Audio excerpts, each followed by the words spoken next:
Onye ọma m, ị nụla akụkọ ndị hiri odo n'ụwa taa? Ọkọ akụkọ bụ m, Ọsọndụ Chukwuebuka. Onye minista nchekwa ọhụrụ ala anyị Christopher Musa enyela ndị agha ntụziaka ịgbagbo onye omekome ọbụla na-eyi ndị ọha egwu ozugbo ha hụrụ onye dị otu ahụ anya.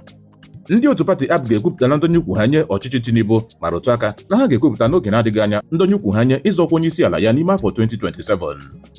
Onye isi ala mba Liberia Joseph Boakai gụnyere ndị isi ogbugbo mba ụwa ndị ọzọ dịka Ban Ki-moon, Boris Johnson, Amina Gurib Fakim, Aliko Dangote, osote onye isi ala Kashim Shettima na ọtụtụ ndị ọzọ nọ ugbu a n'ala Owerri maka ọgbakọ akụnụba ọchịchị gọọmenti Gọvanọ Hope Uzodimma haziri.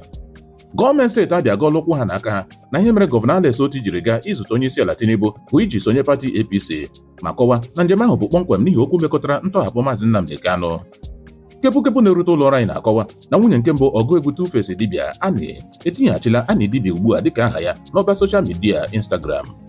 Ọ bụ na bụ akụkọ ndị ahụ hiri odo n'ụwa taa. Sonyere anyị na YouTube, Facebook nakwa WhatsApp chanel anyị na Akụkọ n'asụsụ Igbo.